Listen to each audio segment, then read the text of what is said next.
Good afternoon, I'm Sean Yao, and this is One News Now. Despite the Social Security System, or SSS, calling on members to instead pay their contributions online, hundreds of members still lined up in branches to meet the June 15 deadline.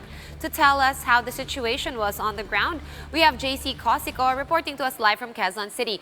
JC, did all members manage to pay their obligations? It is just past 4 p.m. How is it over there?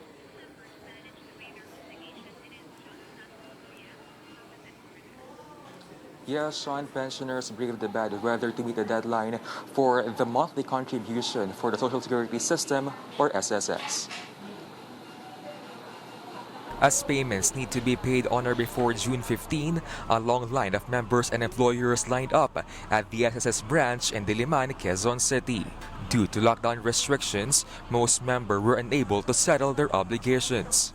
But with only 3 tellers available and with entry of contributors inside the premises being controlled, pensioners had to wait for hours in the waiting area. Social distancing was no longer observed. Siguro abutin ng hapon dito.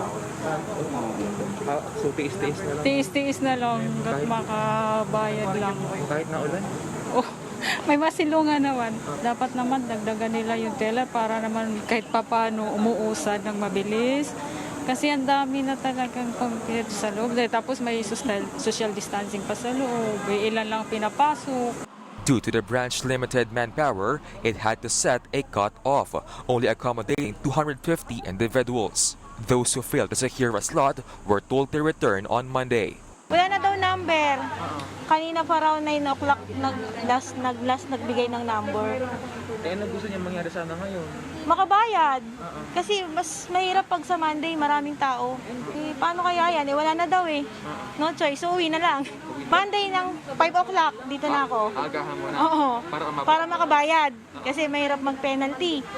The June 15 deadline covers contribution payments for all household employers, self-employed, voluntary and non-voluntary working spouse members for the first quarter of 2020. It also includes the payments of all regular employers for the months of February, March, and April. Payment deadlines for employers, the self-employed, voluntary, and non-working spouse members for the months after April 2020 will follow the regular payment schedule. The pension fund earlier set the deadline to June 1, but was extended to give payers more time as quarantine measures were just recently eased. To prevent its members lining up outside their branches, SSS reminded them to consider its online and mobile payment facilities, aside from over-the-counter transactions. All these are posted on their Facebook page, Philippine Social Security System.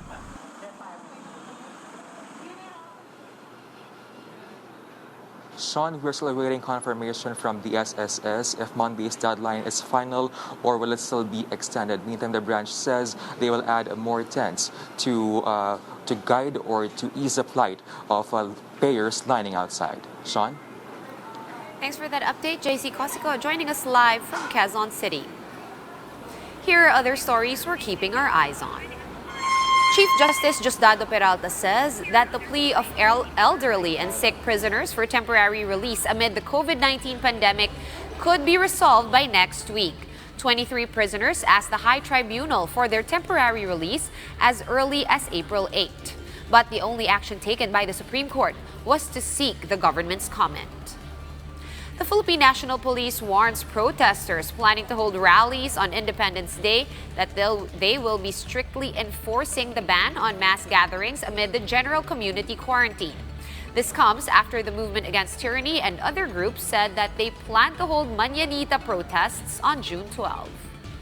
And the National Housing Authority suspends the government's Balik Probinsya program in order to prioritize the return of stranded individuals in Metro Manila to their respective provinces. NHA General Manager June Escalada says they still will first assist OFWs or overseas Filipino workers, students, and tourists stranded in NCR.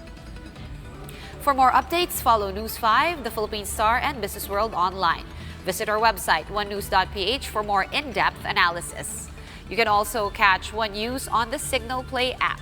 Register for a free account now at www.signalplay.com and stream One News live anytime, anywhere. I'm Sean Yao, and we are One News.